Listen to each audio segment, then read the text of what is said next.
Hi everyone, this is Vidisha Chaudhary and welcome back to my channel. So in this video, we are going to discuss some tips and strategies that will enhance your history preparation. Now this video is for both class 11th and class 12th students and especially for class 12th students. ये video आपको CBSE boards and CUET दोनों के लिए ही बहुत ज्यादा helpful रहेगी। But सबसे important चीज क्या है दैट जितनी भी पॉइंट्स एंड जितनी भी टिप्स मैं इस वीडियो में आपके साथ शेयर करूंगी वो आपको सबसे पहली बात तो केयरफुली अच्छे से सुनने हैं एंड उन्हें अपनी प्रेपरेशन में अप्लाई करना है और रिलीजियसली फॉलो करना है। अगर आप ये करते हैं then you will definitely score a perfect 100 in your history examination. So let's start with the video. Now सबसे इम्पोर्टेंट और सबसे पहला पॉइंट क्या आता है timeline. We know that history is all about time, right. इसमें डिफरेंट डिफरेंट डेट्स हैं और डिफरेंट डिफरेंट इवेंट्स हैं और हम उन्हीं के बारे में पढ़ते हैं, उनसे रिलेटेड चीजें हम इस सब्जेक्ट में पढ़ते हैं। तो टाइमलाइन और डेट्स बहुत इंपॉर्टेंट है। बट अगर हमें सारी डेट्स अच्छे से क्रोनोलॉजिकल ऑर्डर में याद करनी है ना, हमें टाइमलाइन का कंसेप्ट क्लियर होना चाहिए कि किस तरह से हम एक डेट को, एक ईयर को एक टाइमलाइन पे प्लॉट करते हैं। वो बहुत इंपॉर्टेंट है बिकॉज जितनी ज्यादा हम वर्चुअल इमेज बना के अपने माइंड में याद करेंगे उतना ज्यादा जल्दी हमें याद होगा और बहुत ज्यादा टाइम तक हमारा माइंड से रिटेन करके रखेगा।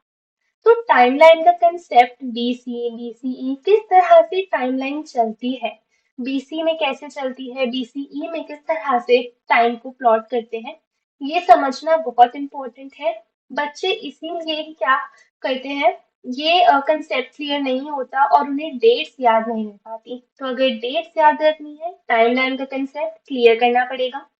And I have already made a video on this topic, so you all can go and watch that video.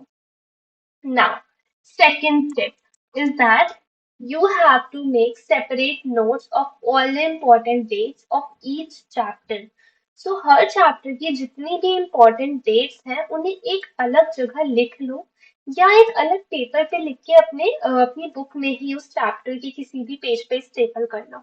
ठीक है, ये क्यों इम्पोर्टेंट है? सबसे पहली बात तो रिविजन के लिए इम्पोर्टेंट है एग्जाम से पहले।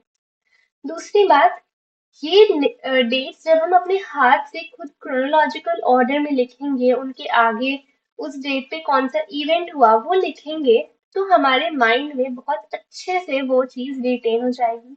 बिकॉज जितना ज्यादा राइटिंग प्रैक्टिस करेंगे उतना ज्यादा हमारी प्रिपरेशन अच्छे से होगी। समझ में आया? तो हमें क्या करनी है, जितनी भी इम्पोर्टेंट डेट्स हैं वो हर चैप्टर की हमें अलग से लिख लेनी है। ये बिल्कुल भी मिस नहीं करना है। और जैसे ही आपने चैप्टर खत्म करा, मतलब सपोज 2-3 बार रीड कर लिया, उसके बाद ये चीज बनाओ। पहली रीडिंग में नोट्स मत बनाओ, जितनी भी डेट्स हैं उनके नोट्स नहीं बनाने पहली रीडिंग में।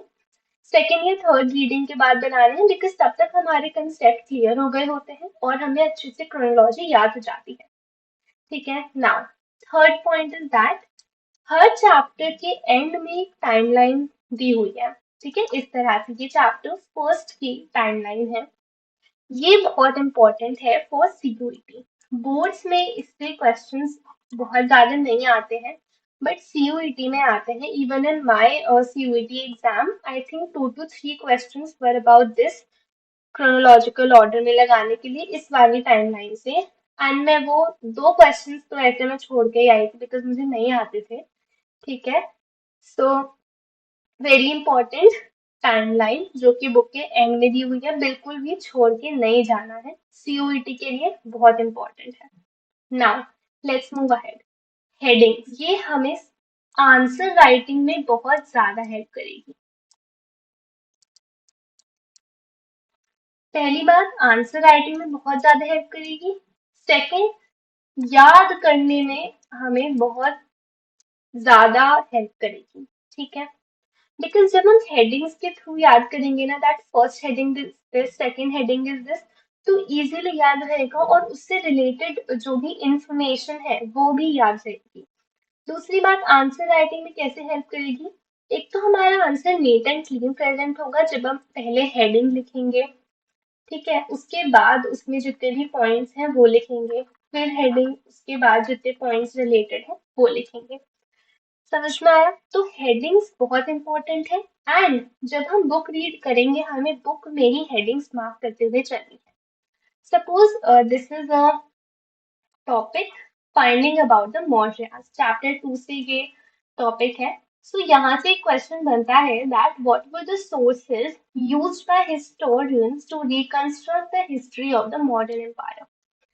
ये क्वेश्चन बनता है, तो इसकी हमें हेडिंग्स मार्क करनी है। कैसे? पहली बात, आर्कियोलॉजिकल फाइंड्स के थ्रू हिस्टोरियंस ने फाइंड किया है मौर्यास के बारे में, तो पहली हेडिंग हो जाएगी archaeological finds. Second heading, account of Megasthenes. Third heading क्या हो जाएगी? अर्थशास्त्र, जो कि कौटिल्य ने लिखी है। Then fourth heading will be literature, and fifth heading will be inscriptions of Ashoka. तो 5 हेडिंग्स में पूरा चैप्टर हमारा कवर हो गया। That what were the sources, पहला archaeological finds, account of Megasthenes, Arthashastra, literature and inscriptions of Ashoka. तो इस तरह से हेडिंग्स के थ्रू हम याद करेंगे, बहुत इजीली याद होगा। ठीक है, नाउ सेकंड चीज क्या आती है? इमेजेस। इमेज क्वेश्चंस हिस्ट्री में आते हैं, एंड यहाँ पे काफी बार 1 से 2 मार्क्स लूज हो जाते हैं बिकॉज याद नहीं रह पाती इमेज और उससे रिलेटेड इंफॉर्मेशन। इसका बहुत इंपॉर्टेंट रीजन ये होता है दैट हम क्या करते हैं, इमेजेस बाद के लिए छोड़ देते हैं। दैट अभी हम जो भी टेक्स्ट है उसे रीड कर लेते हैं और इमेज एक साथ सारी इमेजेस बाद में देख लेंगे। ये इस तरह से हमें इमेज डेफिनेटली याद बिल्कुल भी नहीं रहेगी। हमें क्या करना है, जब हम टेक्स्ट पढ़ेंगे उसी के साथ साथ हमें इमेज भी पढ़ते हुए जानी है। इससे क्या होगा, जो भी टेक्स्ट है ऑब्वियसली उसी से रिलेटेड इमेज दे रखी है बुक में, बिल्कुल आउट ऑफ द कंटेक्स्ट तो इमेज नहीं होगी, टेक्स्ट से रिलेटेड ही इमेज है।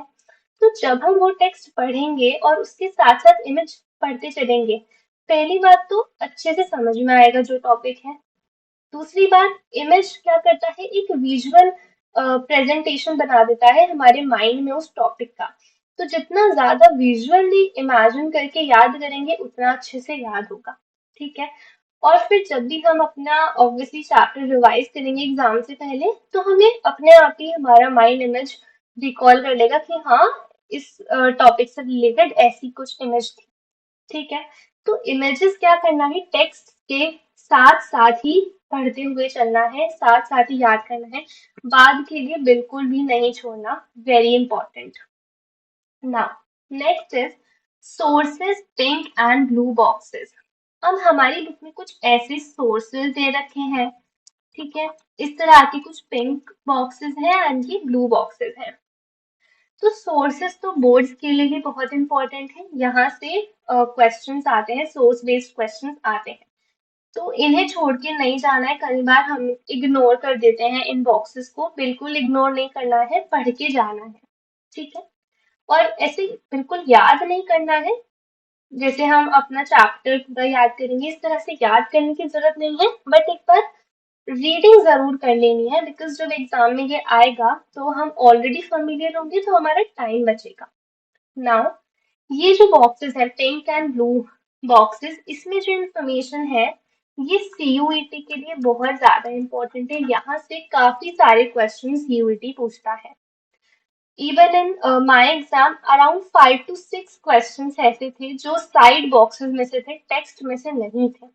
तो अगर मैं ये बॉक्सेस इग्नोर करके चली जाती, मैं इन्हें सीरियसली नहीं लेती, तो मेरे बहुत सारे मार्क्स वहीं पे लूज हो जाते, वहीं पे मेरे मार्क्स बहुत सारे कट जाते। ठीक है, तो ये बॉक्सेस हमें सीयूईटी के लिए तो जरूर ही करके जाने हैं। डोंट इग्नोर देम, यहाँ से क्वेश्चंस बनते हैं। Now next, maps. Maps are also very important, but होता क्या है, इतनी सारी जगह होती हैं, इतने सारे नाम होते हैं, याद कैसे रखें कि कौन सी जगह कहाँ है, और उससे रिलेटेड इंफॉर्मेशन भी हमें याद रखनी पड़ती है। ठीक है, बिकॉज डायरेक्टली तो सीबीएसई नहीं पूछता है कि इसे मार्क कर दो या इसे मार्क कर दो, उससे रिलेटेड क्वेश्चन पूछता है, हमें इस स्टेट्स के कंटेक्स्ट में याद करना है। ठीक है, मतलब बनावली कहाँ है, राजस्थान में है, तो अगर हम बनावली राजस्थान में मार्क कर देंगे हमें मार्क्स मिलेगा। कालीबंगन कहाँ है, राजस्थान में है। राखी गढ़ी कहाँ है, हरियाणा में है। ठीक है, तो इस तरह से हमें याद करना है, और मोर इम्पोर्टेंट खुद से मार्क करके याद करना है। सिर्फ और सिर्फ बुक का मैप देख के नहीं चले जाना एग्जाम देने। ठीक है, हमें एक पॉलिटिकल मैप लेना है, ब्लैंक मैप जो होता है, उस पे खुद अपने हाथ से मार्क करनी है सारी प्लेसेस, और ज्यादा अच्छे से याद रहेंगे हम। ठीक है, सो मैप्स वेरी इंपॉर्टेंट। नाउ आगे बढ़ते हैं। अब बहुत इंपॉर्टेंट चीज है कि बुक किस तरह से रीड करनी है हमें हिस्ट्री की। सबसे पहली बात, सपोज हमारे स्कूल में चैप्टर फिनिश हो गया, टीचर ने समझा दिया है, हमें सबसे पहले क्या करना है, घर पे आके PYQ देखने हैं इसके चैप्टर के। सपोज ये चैप्टर 1 है, ये चैप्टर हमारा स्कूल में खत्म हो गया, या फिर हमने एक क्या कर ली, यूट्यूब पे एक वो देख ली वन शॉट वीडियो। तो सबसे पहले क्या करना है, PYQs खोलने हैं नेट पे, ऑनलाइन कहीं भी, और वो देख। उससे क्या होगा, हमें पता चल जाएगा कि किस तरह के क्वेश्चंस बनते हैं, और जिस टॉपिक से सबसे ज्यादा क्वेश्चंस रिपीट हो रहे हैं ऑटोमेटिकली हमें पता चल जाएगा कि ये बहुत इंपॉर्टेंट टॉपिक है। उसके बाद क्या होगा, जब हम एक बार क्वेश्चंस, प्रीवियस ईयर क्वेश्चंस पढ़ लेंगे, तो जब हम अपने चैप्टर को रीड करने आएंगे, तो हमें ऑटोमेटिकली हमारा माइंड रिकॉल करेगा कि यार इस टॉपिक से काफी सारे क्वेश्चन थे, ये इंपॉर्टेंट है। तो वो इम्पोर्टेंट वाले सेक्शन में ना हमारा माइंड अपने आप उस टॉपिक को याद कर लेगा। ये बहुत इम्पोर्टेंट स्टेप है, एंड इसको करके देखो, 2-3 चैप्टर्स के लिए ऐसे करके देखो, और आपको खुद ही पता लग जाएगा कि आपकी जो प्रेपरेशन है वो कितनी ज्यादा अच्छे से हो रही है हिस्ट्री की।